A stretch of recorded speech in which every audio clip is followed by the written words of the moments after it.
Welcome to this edition of Northwest Real Estate Forum. I'm your host, Patricia Wangsness.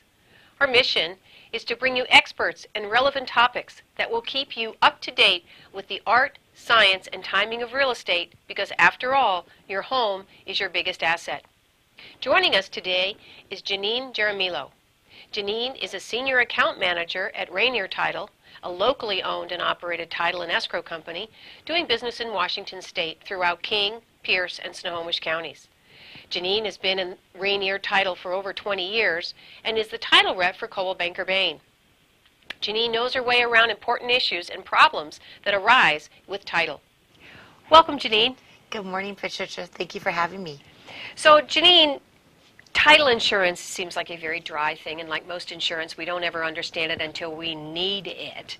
But let's tell our viewers what title insurance really is. Okay, well, title insurance is a one-time fee, and what it is it's covering, protecting the buyers from the sellers, basically mortgages, any liens, any judgments. So therefore, that seller will protect the buyer, so the seller pays for the buyer's coverage, and therefore when the buyer moves into the house, they can know that anything that was with the seller is free and clear, that they will be protected from that day forward. Okay, so it's basically the seller is saying, okay, I'm buying an insurance policy that is saying I've got everything, but should somebody come from 200 years ago with a claim, that's the way I explain it. Correct. The buyer is then protected, Yes. because the insurance company would pay off any claim. So it would Correct. there would be a financial component to that. There could be a financial, and we would take care of it. Yes, that's the protection that we are giving that buyer.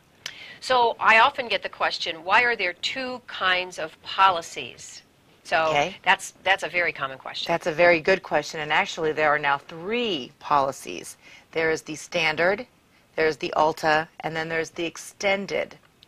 The homeowners, which is known as the Alta, became effective in 1998, and that policy was Coldwell Banker's default policy for all of their brokers.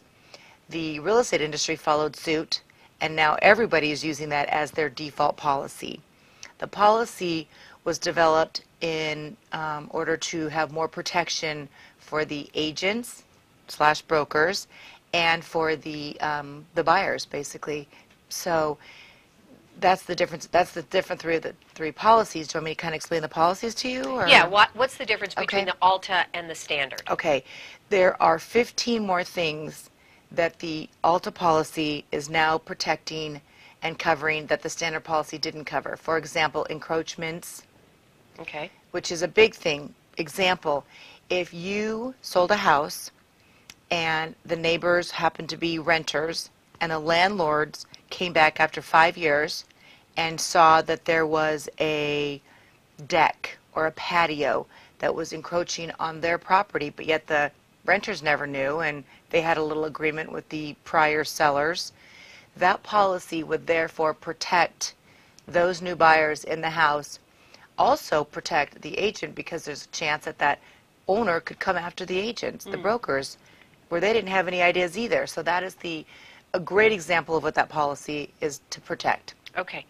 Now, the last question, because we have so many things, we're going to carry this over to another week. But the last question that I want to talk about is, so the seller buys a policy for the buyer, but the buyer also has to buy a policy for their lender. Correct. So could you explain why? Yes. So the seller pays for the buyer's policy, basically protecting that buyer from any of that seller's encumbrances, any debts. The buyer has to get a policy from the lender, protecting the lender from giving the money. Basically, they are, loaning the money to that buyer. Right. So that's the difference. Right. So the lender wants protection also. Right, because if the buyer got paid, they really don't own the property, because the lender, they have a lot of liens. Correct. From the mortgage. So then the buyer would then have to give money to the lender to make the lender the whole. lender would be the first lien hold position, so that therefore they would be the first ones to get the money if there were any instances Well, like it that. sounds kind of complicated, and we get these questions all the time.